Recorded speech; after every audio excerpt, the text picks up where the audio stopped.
සම්මා සම්බුදු සරණයි සියලු දෙනාටම. බෞද්ධ රූපවාහිනිය ප්‍රති සංනිවේදනය කරන උතුම් වූ දායකත්ව සද්ධර්ම දේශනාව මෙලෙසින් ආරම්භ කෙරෙන්නේ. සද්ධර්ම දේශනාව පවත්වන්නට අප කෙරේ මහත් අනුකම්පාවෙන් මේ උතුම් වූ ධම්සභා මණ්ඩපයේට වැඩම කොට බදාළ පිළියන්දල වෑබල පොල්හෙනවත්ත විපස්සනා භාවනා මධ්‍යස්ථානාධිපති පූජ්‍යපාද සියබලාපිටියේ බුද්ධරක්කිත තිස්ස ගෞරවනීය ස්වාමින් වහන්සේ අපි සියලු දෙනාම එක්ව සාදුනාද පවත්වා පිළිගනිමු. සාදු සාදු සාදු. සදැහැති පින්වත් පිරිසක් විසින් මෙමුතුම් වූ සද්ධර්ම දේශනාව මෙලෙසින් මුළු ලෝකයටම sannivedanaya කරන්නට පින්බර දායකත්වයෙන් කටයුතු කරනවා. එසේනම් අප කෙරේ මහත් අනුකම්පාවෙන් මෙතෙන් සිට මේ උතුම් වූ ධර්ම දේශනාව පවත්වන්නට ගෞරවනීය ස්වාමින් වහන්සේට ආරාධනා කර සිටිනවා. අවසරයි ස්වාමින් වහන්සේ. සාදු සාදු සාදු. සමන්ත චක්ඛවාලේසු අත්‍රා ගච්ඡන්තු දේවතා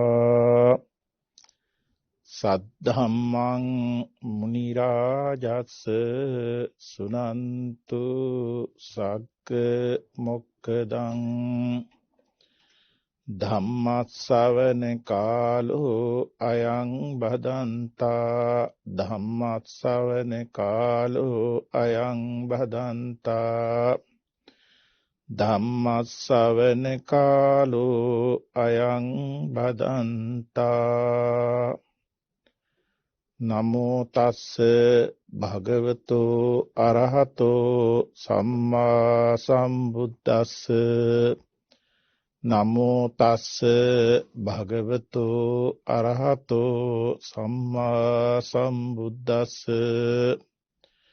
නමෝ තස්ස භගවතෝ අරහතෝ සම්මා සම්බුද්දස්ස යතෝ කෝ ආවුසෝ අරිය ශාවකෝ අකුසලංච පජානාති අකුසල මූලංච පජානාති කුසලංච පජානාති කුසල මූලංච පජානාති එත්තාවතාපිකෝ ආවුසෝ අරිය ශාවකෝ සම්මා දිට්ඨියෝති උජුගතාස්ස දිට්ඨි ධම්මේ අවිච්ඡප්පසාදේන සමන්නාගතෝ ආගතෝ ඉමං සද්ධම්මන්ති තී. සද්ධා සම්පන්න කාරුණික පින්වත්නි, පින්වත් දායක පිරිසකගේ දායකත්වයේ මත බෞද්ධ රූපවාහිනී මාධ්‍ය මගින් ලංකාවාසී පින්වතුන්ට දහම් ලැබී ලෝකවාසී පින්වතුන්ට ශ්‍රවණී කිරීමට දේශනා කරන්නට යෙදෙන ධර්මානුශාසනාව ශ්‍රවණී කිරීමටයි පින්වතුන් සූදානම් වී සිටින්නේ. ලෞතර තථාගත බුදු පියාණන් වහන්සේ ලෝක සත්‍යා වෙත අප්‍රමාණ කරුණාවෙන් දේශනා කළ ධර්මය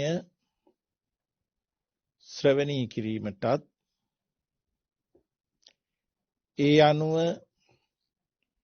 යෝනිසෝ මනසිකාරයේ පැවැත්වීමත් කියන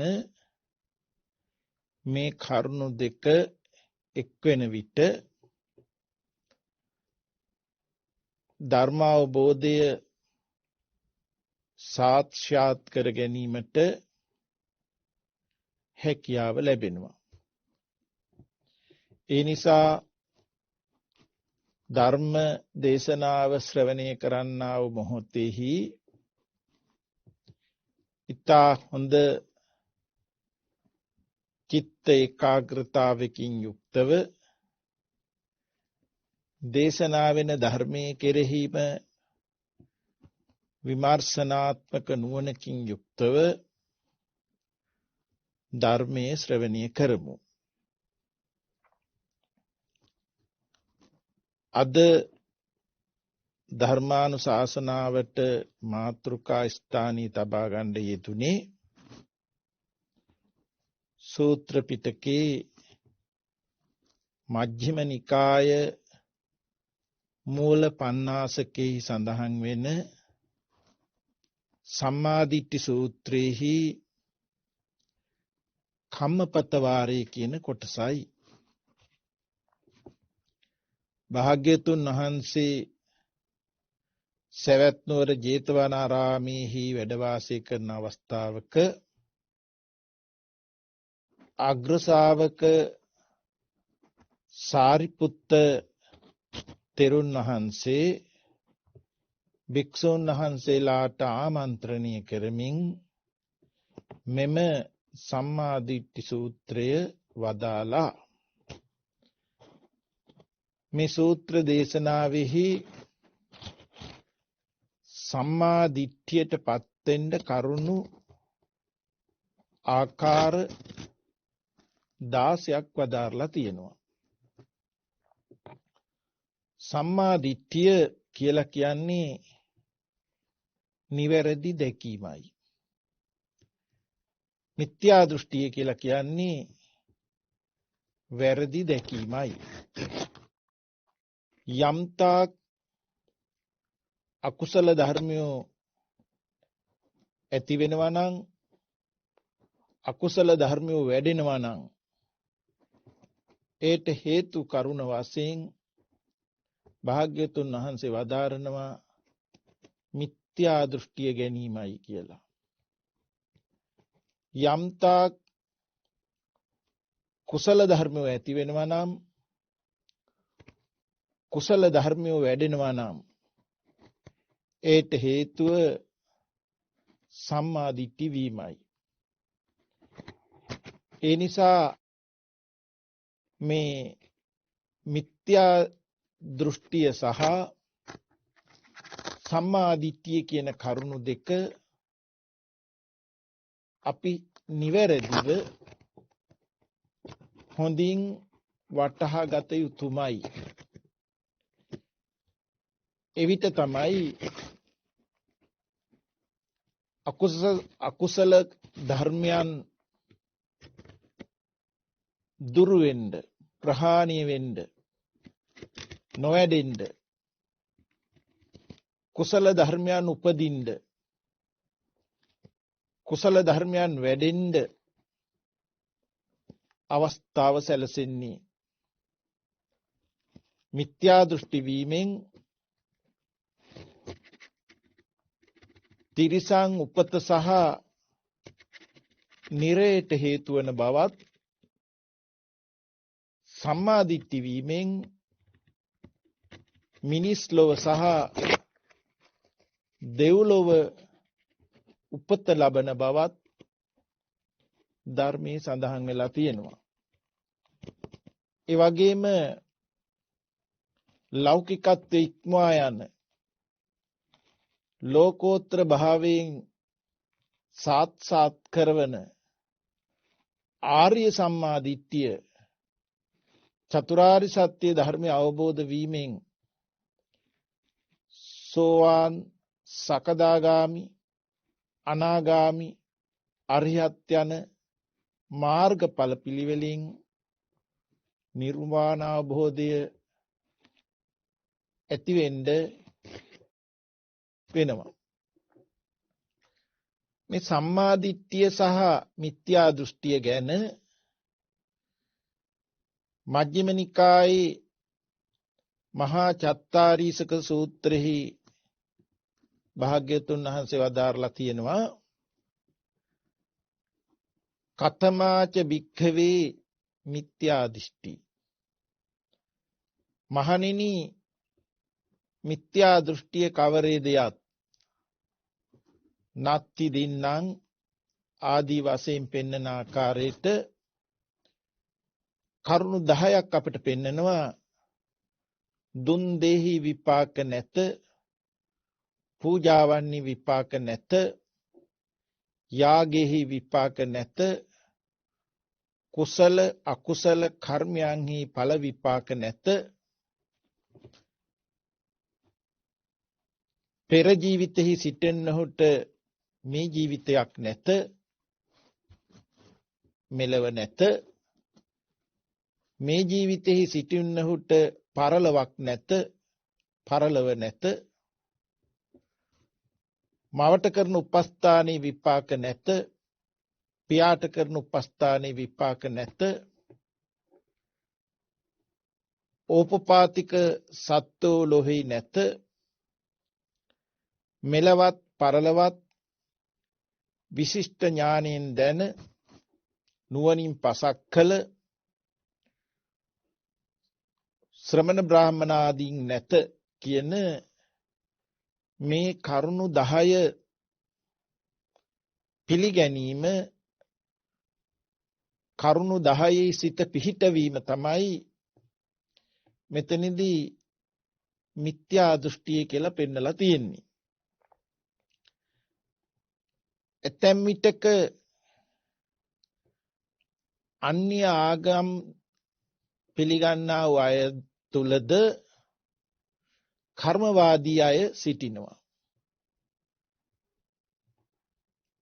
මෙලව පරලොව පිළිගන්නා වූ අය සිටිනවා. ඒ පිරිසත් තමන්ටත් ජන සමාජයටත් අර්ථවත් වැඩදායක කටයුතු කෙරෙනවා. මව්පියන්ට උපස්ථාන කරනවා.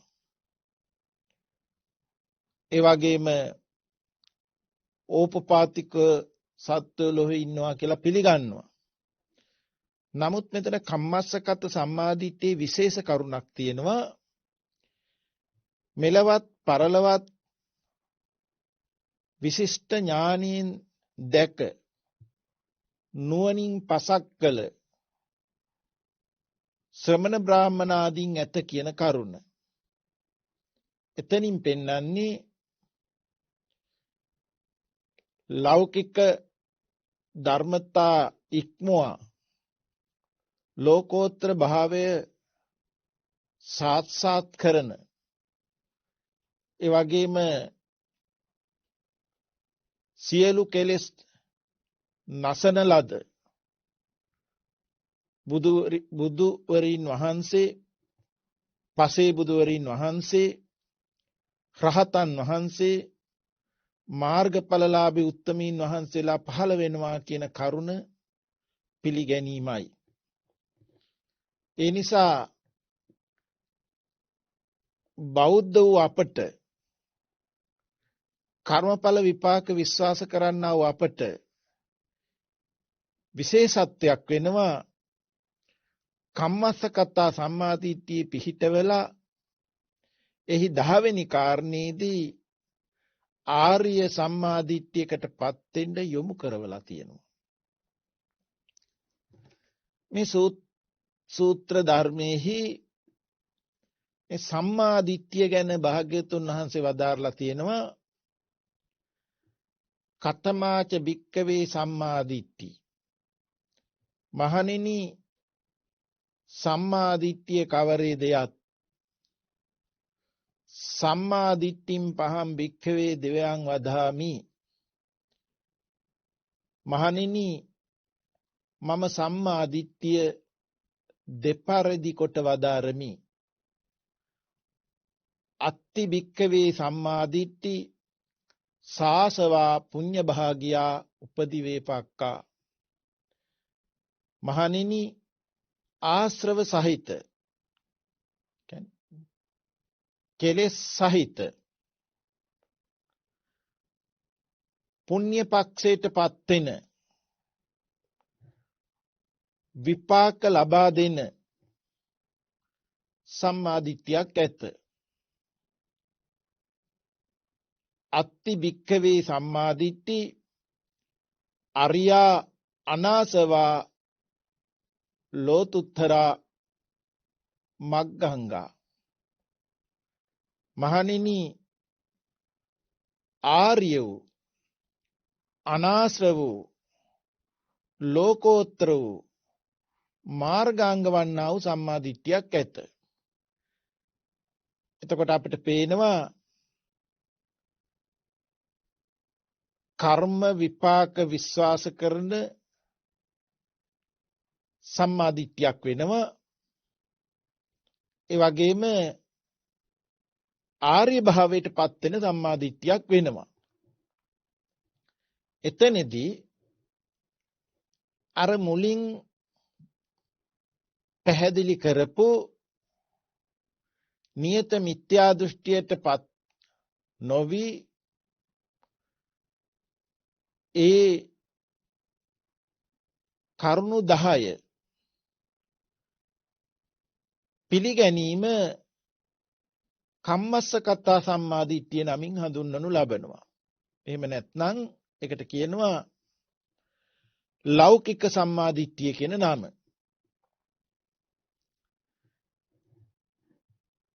දුන් දෙහි විපාක ඇත, පූජාවන් විපාක ඇත, යාගෙහි විපාක ඇත, කුසල අකුසල කර්මයෙන් විපාක ඇත, මෙලවක් ඇත, පරලොවක් ඇත, මවට කරන උපස්ථානයේ විපාක ඇත, පියාට කරන උපස්ථානයේ විපාක ඇත, ඕපපාතික උපදිනා සත්වෝ ලොහි ඇත, මෙලවත් පරලවත් නුවණින් පසක් කළ උගත් මහණ බමුණන් ඇත.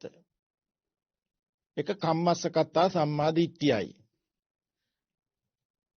ඒ කම්මස්සකතා සම්මාදිට්ඨියෙන් යුක්තව අපි මාත්‍රිකා කරපු පාඨයටත් අනුව බලනවා ආර්ය සම්මාදිට්ඨියට පත්වීම ගැන. මේ සම්මාදිට්ඨි සූත්‍රයේහි වදාරලා තියෙන්නේ ආර්ය සම්මාදිට්ඨියට පත්වීම ගැනයි. දැන් සූත්‍ර පාඨයේහි යතෝකෝ ආවුසෝ ආර්ය ශාවකෝ අකුසලංච පජානාති අකුසල මූලංච පජානාති කුසලංච පජානාති කුසල මූලංච පජානාති. යම් තැනක පටන් ආර්ය ශ්‍රාවක තෙමේ අකුසලේ දනීද අකුසල මූලේ දනීද කුසලේ දනීද කුසල මූලේ දනීද එත්තහවතහපිකෝ ආවුසෝ ආර්ය ශාවකෝ සම්මා දිට්ඨිය හෝති. එපමණකින් ආර්ය ශ්‍රාවක තෙමේ සම්මා දිට්ඨියට පත්වන්නේ වෙයි. උජුගතාස්ස දිට්ඨි සම්මා දිට්ඨිය ඍජු වූයේ වෙයි. ධම්මේ අවිච්ඡප්පසාදේන සමන්නාගතෝ ආගතෝ ඉමං සද්ධම්මන්ති. ධර්මේහි නොසෙල් වෙන පැහැදීමෙන් යුක්ත වූයේ මේ නිර්වාණ ධර්මයට පැමිණියේ වෙයි. මේ ආර්ය සම්මාදිට්ඨියට පත්වීම ගැනයි මේ කම්මපත වාරේ වදාරලා තියෙන්නේ. අකුසලංච පජානාති අකුසල මූලංච පජානාති කියන මේ වචනෙන් අපිට මේ සූත්‍ර ධර්මයේ පෙන්නලා තියෙන්නේ අකුසලය දස අකුසලයයි. කයින් කෙරෙන අකුසල් 3යි සතුන් මැරීම, හොරකම් කිරීම, කාමෙහි වර්ධව ඇසිරීම. වචනෙන් කෙරෙන අකුසල් 4යි බොරු කීම, කේලාම් කීම, පරස වචන කීම, හිස් වචන කීම. සිතින් වෙන අකුසල් 3යි දැඩි ලෝභය, කියන්නේ විෂම ලෝභය, ඒකට කියන අභිද්‍යාව කියලා. තරහ ක්‍රෝධ වෛර ඇති කීම, ව්‍යාපාද, මිත්‍යා දෘෂ්ටි. මෙතනදී මිත්‍යා දෘෂ්ටි කියලා කියන්නේ චතුරාර්ය සත්‍ය ධර්මය ගැන නොදැකීමයි. මේ කරුණු 10 තමයි දස අකුසලය. මේ දස අකුසලයකට පත්වන්නේ ලෝභය, ද්වේෂය, මෝහය කියන අකුසල මූල ධර්මයන්ගෙන් එකක් හෝ එහෙම නැත්නම් ඊට වැඩි ප්‍රමාණයක් එකතුව කෙරෙන ක්‍රියාවන් තුලින් තමයි වෙන්නේ.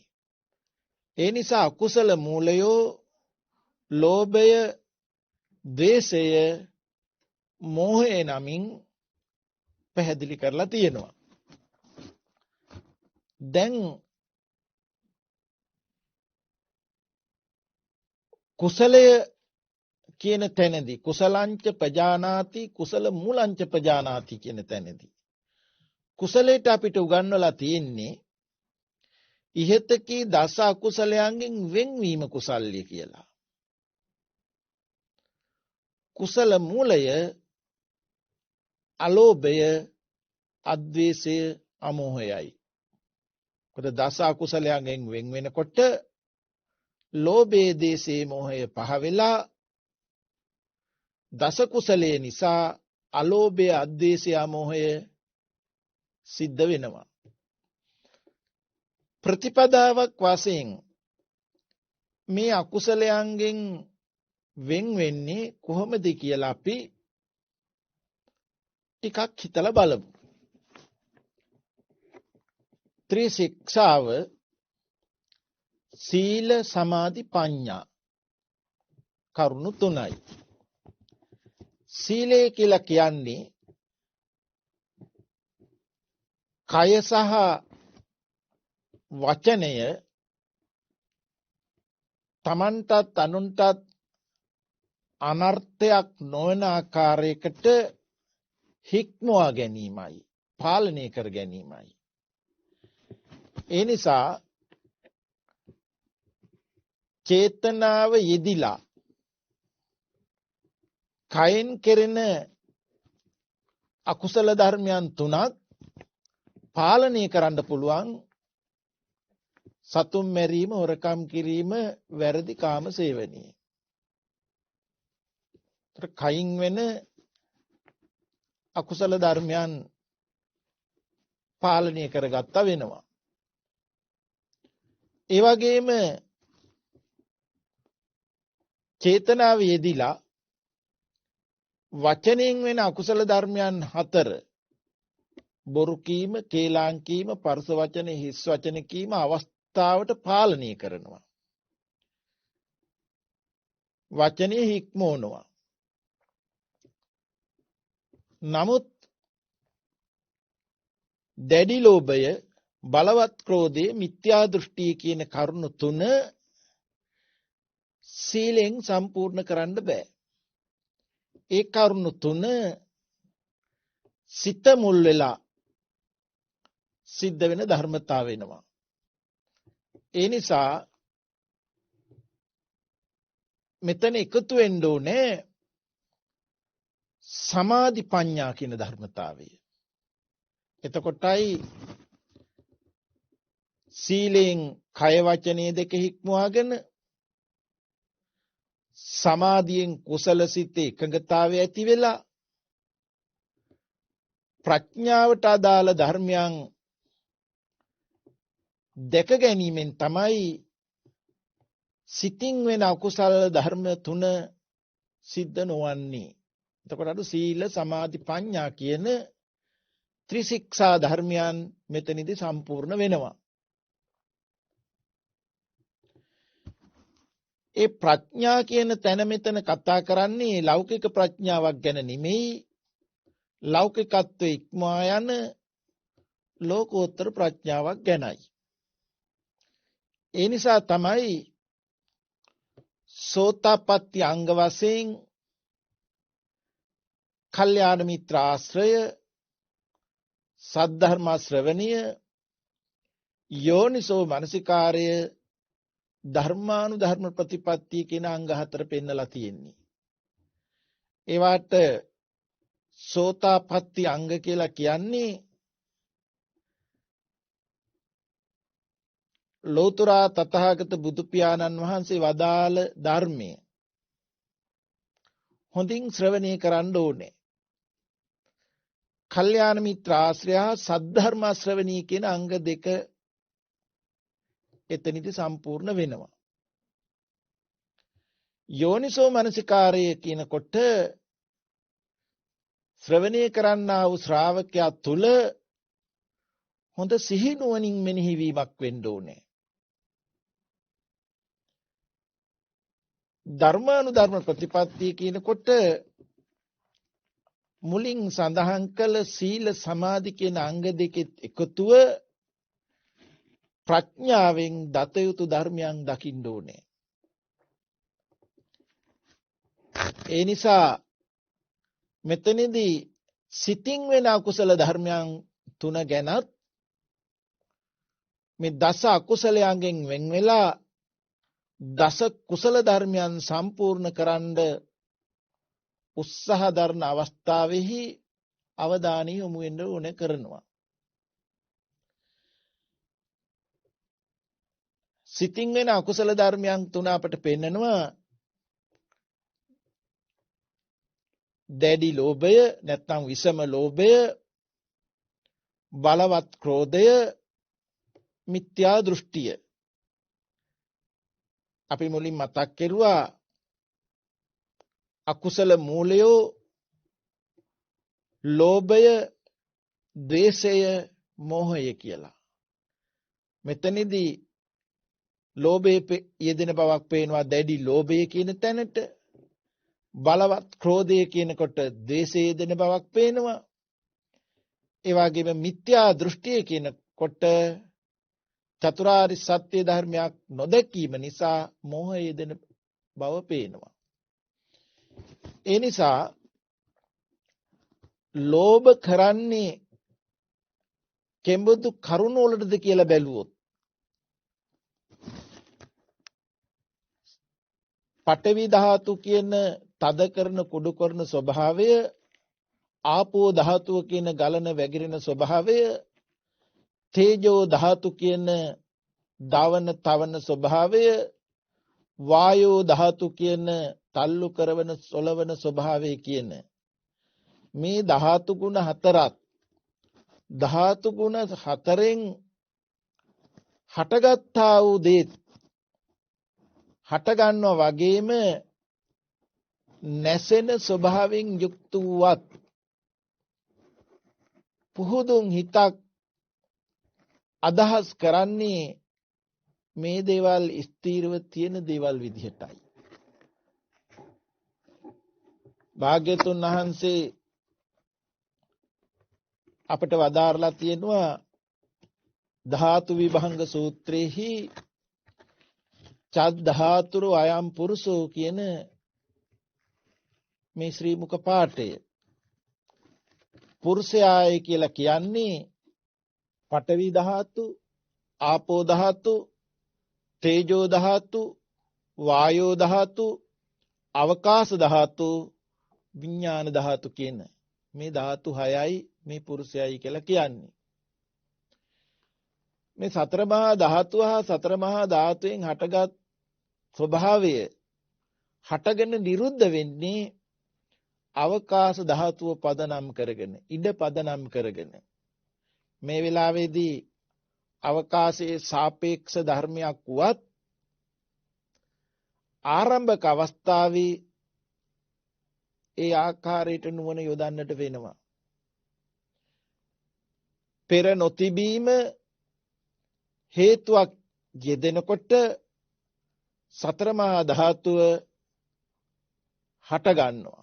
එයින් කිසිවක් නැත කියන උච්ඡේද මතයකට එන්නේ නැහැ. හට ගැනීමේ හේතුව පැහැදිලිකම හින්දා. ඒ වගේම හට ගන්නා ස්වභාවයේ නිරුද්ධ භාවයේ පැහැදිලි වෙනකොට යමක් ඇතය කියන සාස්වත මතයකටපත් වෙන්නේ නැහැ. හටගෙන නිරුද්ධ වෙන ස්වභාවය කියන ඇති හැටි නුවණකට දැක ගන්නට පුළුවන්කමක් යෙදෙන්නට පුළුවන්කමක් ඇති වෙනවා. මේ හට ගැනීම නිරුද්ධ වීම කියන අනිත්‍යතාවයේ සත්‍යතාවයක් වුවත් සිදුවෙන සිදුවීමක් වුවත් ඒවා දැනගන්නේ සිතුවිලි හා සිත හරහායි. ඒ නිසා තමයි මෙතනදී පුජ්‍යලයයි කියනකොට විඥානයත් එකතු කරලා වදාහරලා තියෙන්නේ. පඨවි ධාතු, ආපෝ ධාතු, තේජෝ ධාතු, වායෝ ධාතු, අවකාශ ධාතු. ඒ සිදුවීම දැන ගැනීම විඥාන ධාතුවයි. ඒ නිසානේ රූප දැන ගැනීම, ශබ්ද දැන ගැනීම, ගන්ධ දැන ගැනීම, රස දැන ගැනීම, ස්පර්ශ දැන ගැනීම සහ අරමුණු දැන ගැනීම කියන සයාකාර වූ දැන ගැනීමක් ගැන කතා කරන්නේ. සයාකාර වූ විඥානයක් ගැන කතා කරන්නේ. ඒ ධර්මතා අපට වැටහෙන්නට අවශ්‍ය වෙනවා සිතින් වෙන අකුසල ධර්මයන් පහ වෙන්න. එය ලෞකික සීලයකින්වත් ලෞකික සමාධියකින්වත් සිද්ධ වෙන්නේ නැහැ. සීලෙන් ආ සමාධියෙන් වෙන්නේ අකුසල ධර්මයන් තදංග ප්‍රහාණයක්. ඒ මොහොතට යටපත් කිරිල්ලක්, විස්කම්බනයක්, වඩාත් යටපත් කිරීමක් පමණයි. සමුච්ඡේද ප්‍රහාණයක් වෙන්න අකුසල මූලයෝ මුලින් සිඳෙන්න ප්‍රඥාවෙන් දත යුතු ධර්මයන් දැකිය යුතු වෙනවා. ඒ නිසායි මෙතනදී මේ ස්කන්ධ ධාතු ආයතන සංඛ්‍යාත ලෝකයක් ගැන කතා කරන්න වෙන්නේ පැහැදිලිතාවයක් අවශ්‍ය කරන්නේ. ඒ නිසා මේ ලෝකය හා සම්බන්ධතාවයක් පවත්න්නේ මේ ආධ්‍යාත්මික වූ ඇස, කන, දිව, නාසය, ශරීරයේ මනස කියන ආයතනයන්ට බාහිර ආයතනයන් වන රූප, ශබ්ද, ගන්ධ, රස, පොට්ටබ්බ ධම්ම එකතුව ඒ අවස්ථාවට පහළ වෙන චක්කු විඥානීය රූප දැන ගන්නා වූ සිත, සෝත විඥානීය ශබ්ද දැන ගන්නා වූ සිත, ගාහන විඥානීය ගන්ධය දැන ගන්නා වූ සිත, ජීවවා විඥානීය රසය දැන ගන්නා වූ සිත, කාය විඥානීය ස්පර්ශය දැන ගන්නා වූ සිත, මනෝ විඥානීය අරමුණු දැන ගන්නා වූ සිත කියන මේ දැන ගැනීම හරහායි. ඒ දැන ගැනීමට බඳුන් වෙන්නේ වේදනා, සංඥා, සංඛාර කියන සිතුවිලි. එතකොට පැහැදිලි වෙනවා මේ ස්කන්ධ පංචකය, ස්කන්ධ පංචක සංඛ්‍යාත ලෝකය, ස්කන්ධ පංචකයන්ගෙන් එකතු වන ලෝකය, හටගැනෙන ලෝකය ගැන පැහැදිලි වෙන්න අවශ්‍ය කරනවායි කියන කරුණ. ඒ නිසා මේ ඇස, කන, දිව, නාසය, ශරීරය කියන මේ ඉන්ද්‍රියන් 6 පවතින්නේ ආරම්භක ආයු ශක්තිය නිසා කියලා පැහැදිලි කරගන්න ඕනේ. මේ ජීවිතය ආරම්භ වෙනකොට දෙමෝපියෝ ප්‍රත්‍යයෙන් රූප ධර්මය, පෙර කර්ම ප්‍රත්‍යයෙන් අවිද්‍යා තෘෂ්ණා එකතුව ජාති වීමක් හට ගැනීමක් වුණා.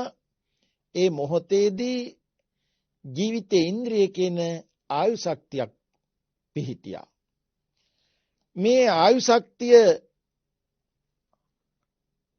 ප්‍රත්‍ය වෙනවා, හේතුවක් වෙනවා මේ ඉන්ද්‍රියන්ගේ පැවැත්මට. ආයු පැවැත්ෙන්න උෂ්ණේ හේතුවක් වෙනවා. උෂ්ණේ පවතින්න ආයුෂේ හේතුවක් වෙනවා. මේ කරුණු සම්මර්ෂණය කරන්න ඕනේ.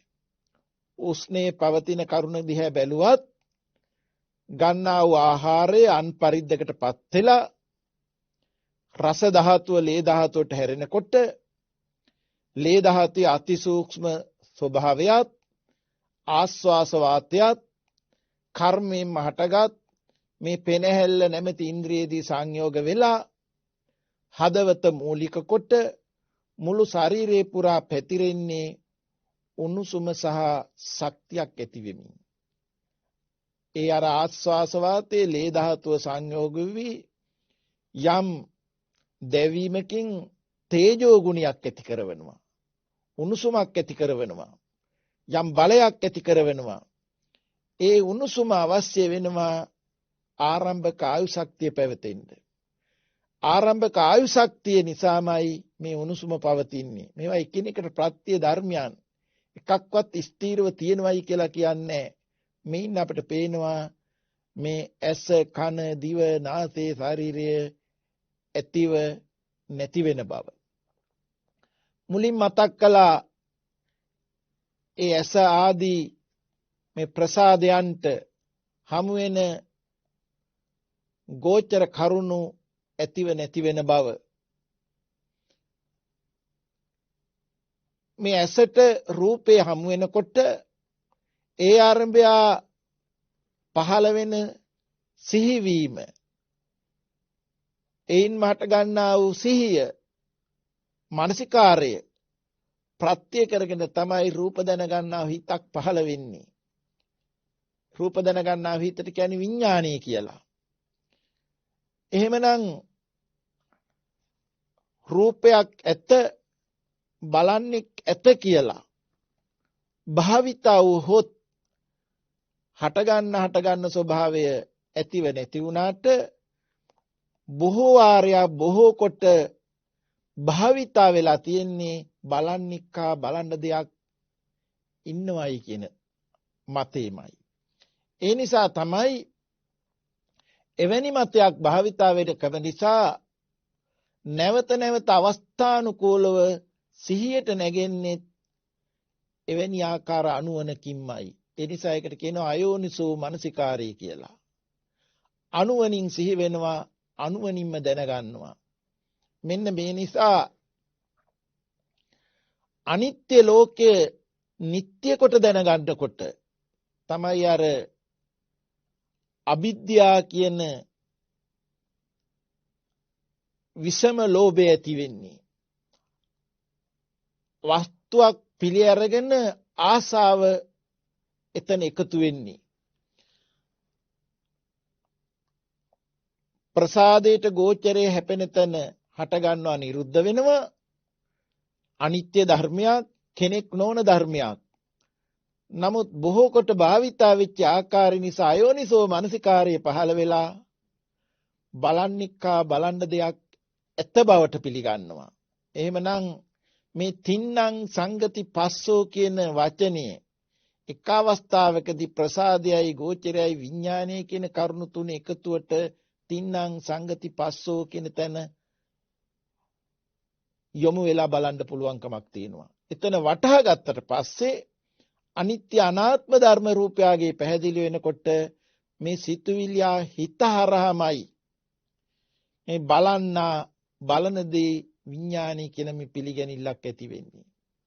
මේ පස්සපත්යෙන් වේදනාව ඇති වෙනකොට පස්සපච්චා වේදනා වරදවා පිළිගන්න වෙනවා. වේදනාවක් කියන විඳීම ඇත විඳින්නෙකුත් ඇත. ඒ නිසා තමයි වේදනා පච්චා තණ්හා තණ්හා පච්චා උපාදානං අර විසම ලෝභය ඇති වෙන්නේ. උපාදාන පච්චා භවෝ නැවත කර්ම රැස් වෙන්නේ. රැස් වෙච්ච ආකාරයට තමයි නැවත ක්‍රියාව වෙන්නේ. ඒකාන්තයෙන් ප්‍රස්වාස ආස්වාස වෙමින් රූප ධර්මයේ ප්‍රත්‍ය වෙලා තියෙනවා. ඒ වගේම රූප ධර්මයන් ප්‍රත්‍ය කරගෙන භාවිතා වීම අනුවණින් සිහිවීම අනුවණින් දැන ගැනීම අනුවණින් භාවිතා වෙමින් තණ්හා උපාදාන ශක්තිය වැඩි වෙනවා. කර්ම භවය වැඩි වෙනවා. මෙන්න මෙතනදී අපිට තේරෙනවා අර ලෝභය එකතු වෙන හැටි.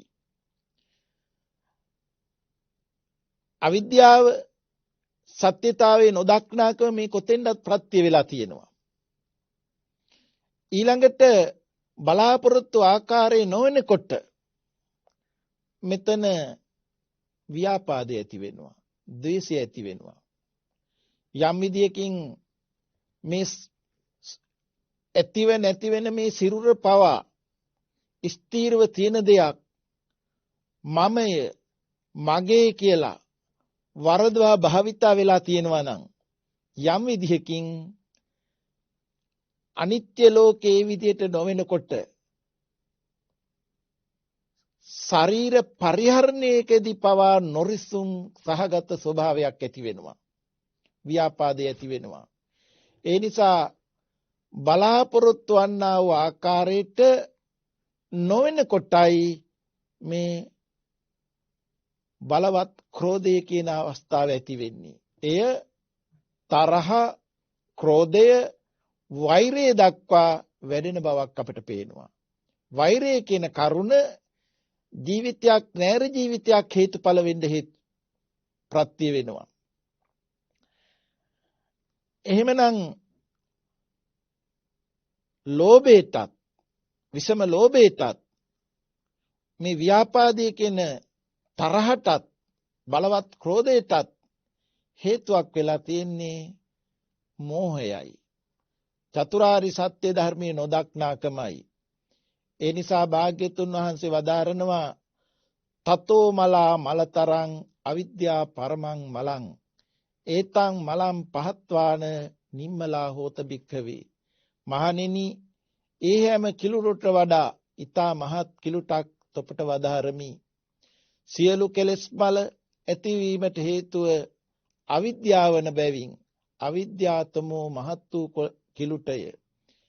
ඒ අවිද්‍යාව අරියත් මාර්ග ඥාණයෙන් ප්‍රහාණය කොට නිර්මලව ධම්මපදේ වදාරලා තියෙනවා. ඒ නිසා අවසාන වශයෙන් මේ හිත හදනවයි කියන තැනදී පැහැදිලි වෙන්න අපට අවශ්‍ය කරන්නේ මේ චතුරාරි සත්‍ය ධර්මයේ කෙරෙහි නුවණින් යුක්ත වීමයි. මෙය දුකය, දුකට හේතුව තණ්හා උපාදානය, ඒ වගේම දුක නැති වූ තැන දුක්ඛ නිරෝධය, ආර්ය අෂ්ටාංගික මාර්ගයේ සම්මාදිට්ඨිය මුල් කොට මාර්ගාංග 8 එක්වීම. මෙන්න මේ චතුරාර්ය සත්‍ය අවබෝධයෙන් තමයි මේ හිතින් වෙන අකුසල් සම්පූර්ණයෙන්ම පහ කරන්න පුළුවන්කමක් ඇති වෙන්නේ. ඒ ගැන අපි බලනකොට මේ මනස කියලා කියන්නේ එක්තරා ඉන්ද්‍රියක්, කර්මෙන් හටගත් ඉන්ද්‍රියක්. මනසේ කෘත්‍යය තමයි දත්තයන් භාවිතා වෙන හා සිහි ගැන්වෙනකම. මේ මනසේ කෘත්‍යය සිද්ධ වෙන්න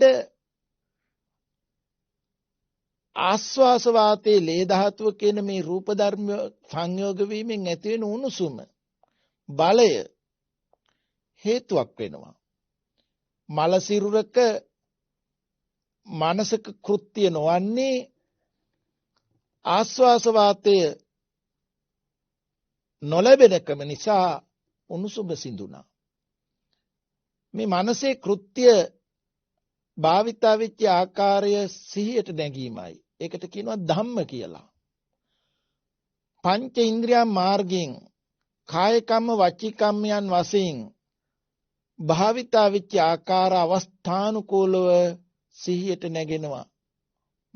මනංච පටිච්ච ධම්මේච uppajjati මනෝ විඥානං. ඒ අවස්ථාවේදී ඒ සිතුවිලි දැනගන්නා වූ මනෝ විඥානය හට ගන්නවා. ඒ නිසා සිතින් වෙන අකුසල ධර්මයන් ගැන කතා කරනකොට බොහෝ විට ඇතිව නැති වෙච්ච ආකාර සිහියට නැගිලා ඒ දේවල් මම සහ මට හමු වෙන කාරණා කොට පිළි අරගෙන අන තින්නම් සංගති පස්සෝ මනංච පටිච්ච ධම්මේච uppajjati මනෝ විඥානං. මේ කෘත්‍යයෙන් තින්නම් සංගති පස්සෝ, මේ කාරණා තුනේ එකතුවෙන් ස්පර්ශය වෙනවා. පස්සපච්චා වේදනා මනෝ සංචේතනාවක් එක වේදනාව ඇති වෙනවා. තණ්හා උපාදාන භවය නැවත කර්ම රැස්වීම වෙනවා. එවැනි ආකාරයට නැවත නැවත වෙනවා නම් මේ ජීවිතයේ වශයෙන් උත් ඉපද නිරුද්ධ වෙන අතීතයේ නැවත නැවත අනුගමනය කිරිල්ලක් වෙනවා. අනාගතේ නූපං අනාගතයකට පත්වීමක් වෙනවා මේ මනස මුල් කරගෙන. ඒ නිසා ඒ උපදින්නේ පංච උපාදානස්කන්ධයයි. මේ පංච උපාදානස්කන්ධයට එක්වීම මෙතන දුකයි කියලා පැහැදිලි වෙන්න ඕන කරනවා.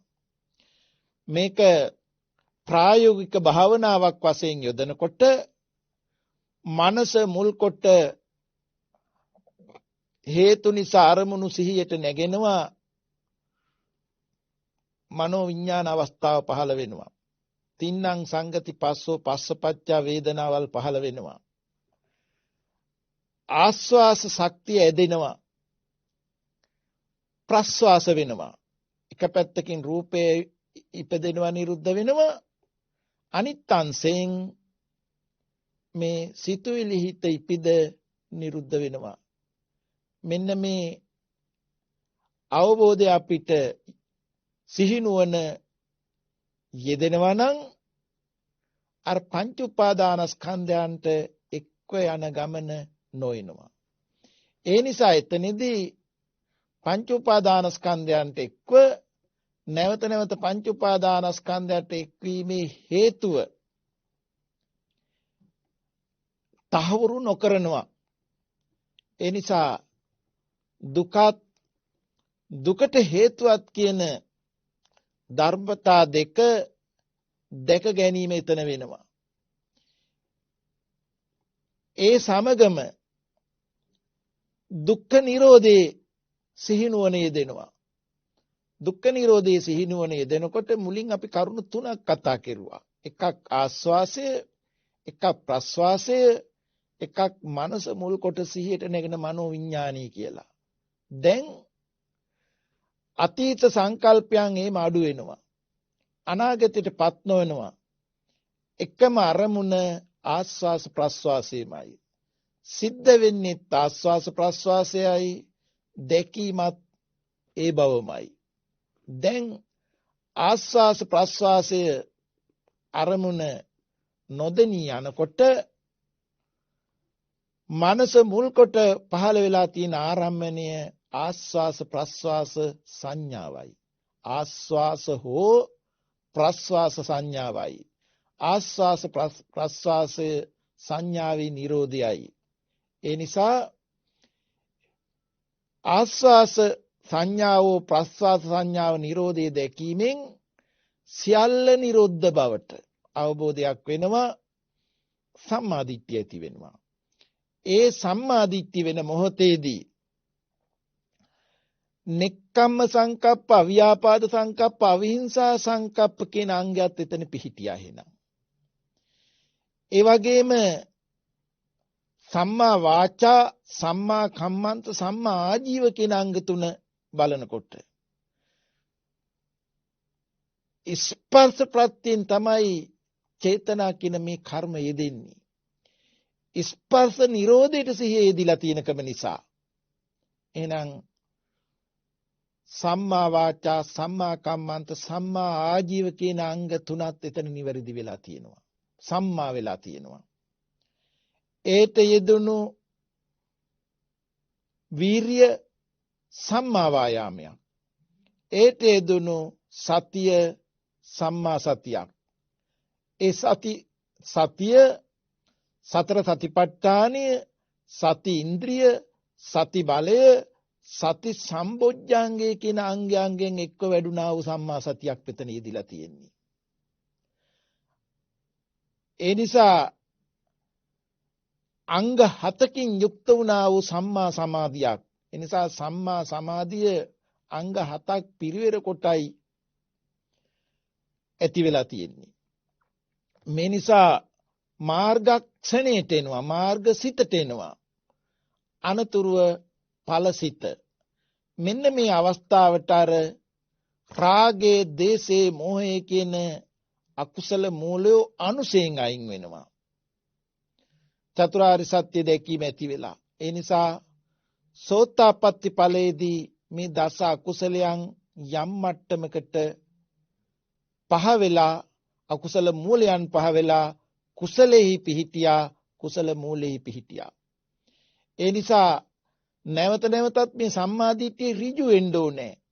ඒ නිසා තමයි ප්‍රතිපදාවක් වශයෙන් සකදාගාමි, අනාගාමි, අරියත් මාර්ගඵලයන් සම්පූර්ණ කරගන්නේ. ඒ නිසා මේ අකුසලයේ දැනගෙන, අකුසල මූලයේ දැනගෙන, කුසලයේ දැනගෙන, කුසල මූලයේ දැනගෙන හැකියාවක් තියෙනවා මේ ජීවිතයේ තුලම ඒ සද්ධර්මයට පත් වෙන්න, නිර්වාණ ධර්මයට පැමිණෙන්න. ඉතින් මේ අවස්ථාවේ මේ පින්තුන් මේ ශ්‍රවණය කරන්නා වූ ධර්මය තව තවත් ජීවිතයට එකතු කරගෙන හොඳින් සම්මර්ෂණය කරලා ධර්මානුධර්ම ප්‍රතිපත්තියක් වශයෙන් භාවිතා කරගෙන මේ ජාති, ජරා, ව්‍යාධි, ශෝක, මරණ නැත්තා වූ උතුම් වූ නිර්වාණ අවබෝධය සාත්සාත් කර ගැනීමටම හේතු වාසනා වේවායි කියලා අදිෂ්ඨාන කරගන්න. අද ඒ පින්වත් දායක පිරිසක් විසින් තමයි මේ ධර්මානුශාසනාවට දායකත්වයක් දරලා තියෙන්නේ. අපිට මතක් කරලා තියෙනවා මේ උතුම් පින්කමේ කුසලයෙන් දේශකයාණන් වහන්සේ වන අපටත්, සද්ධර්මයේ ශ්‍රවණය කරන ලක්වැසි ලෝවැසියන්ටත් කියන දෙපාර්ශ්වයටම, ඒ වගේම සුජීවත්ව වෙසෙන දෙමව්පියන්ටත් උතුම් චතුරාර්ය සත්‍ය ධර්මයේම අවබෝධ වේවා කියන අදිෂ්ඨානය.